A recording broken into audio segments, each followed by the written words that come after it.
job. And he's another one that's done a great job on the super speedways. Has won here at Daytona in the Cup Series before, and always seems to find his way to the front, right behind Joey Logano right now. Like seeing that Joey Logano. We heard you talking about Eddie DeHaan and the chemistry between these drivers and their spotters. Listen to that guy telling you how.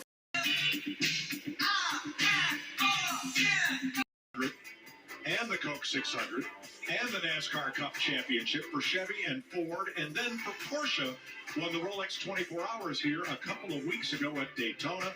And then Logano's Ford gives the captain his first ever Daytona 500 pole.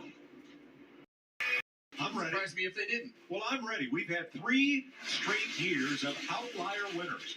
Drivers who had never won before, haven't won since, and have trouble finishing in the top 30 in points. I think I'm ready for a driver with a championship in his pocket to go to victory lane today. You can be ready all you want. This whole race.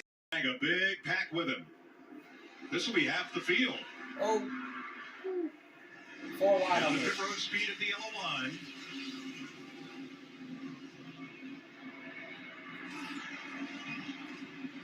Here we go. 20 cars come in, and around goes one of them as John Hunter Nemechek tried to force the issue on Josh Berry. Josh Berry needed to get down. Let's go in there backwards. There you go. Right around. That's okay. They'll fuel it facing the other way. As long as he's in his pit box, it's a legal stop. Well, we always talk about how everything is so planned, and you want this to be structured and organized, and the next thing you know, you come on the pit road, there's cars crossing over each other's paths trying to get to pit road, and we have wrecks. Another pack will come this time, perhaps. Ryan Not Preece, this time. too fast entering pit road. He came in as the leader, couldn't get it slowed down quick enough. He'll have to do a drive-through penalty at pit road speed. Let Josh Berry let down now. We're not getting through that, so We listened in on Ryan Blaney.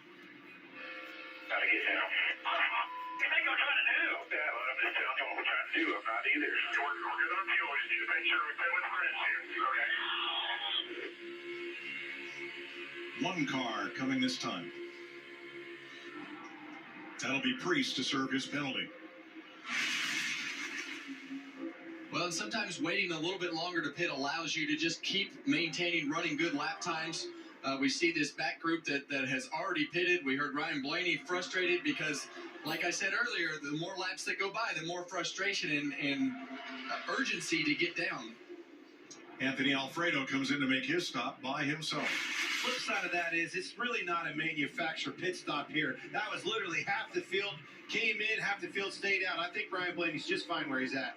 Well, sometimes you just say, the heck with it, I'm coming with everybody else because they're all coming in and you just have to make that call as a driver sometimes. I watched you do that last year, Kevin.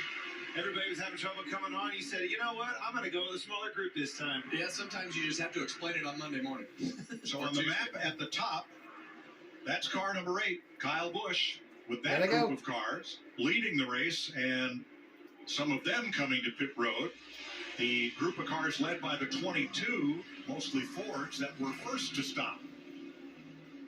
Things a little more orderly here, as they can be, Yeah, when you only have 8 cars coming in at A one little bit time. of a smaller group, so it allows those guys to be a little more orderly because there's more room to move around.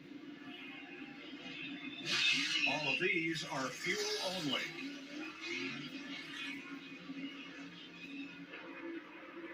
And that pack will pretty much leave as a group, with the exception of Zane Smith's car.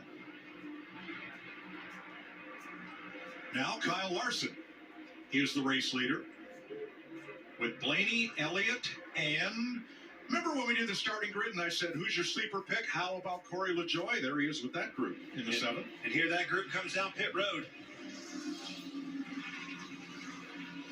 8 cars to take fuel under green. Mostly Chevys, but for Austin Cindric and Ryan Blaney in Fords.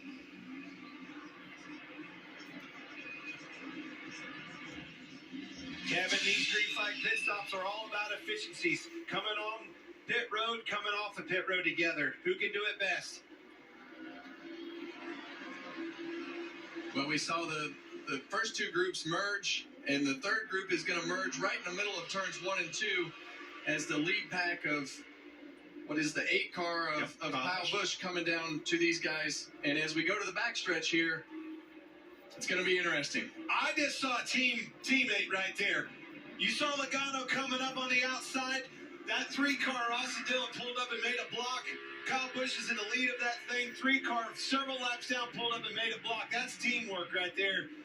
Well, this is what you want. There you go. Austin Cindric pull up. That's his job. His job is to pull up and try to disrupt that line as much as possible to slow everything down. Joey Logano's coming behind Austin Cindric. He gets behind his teammate.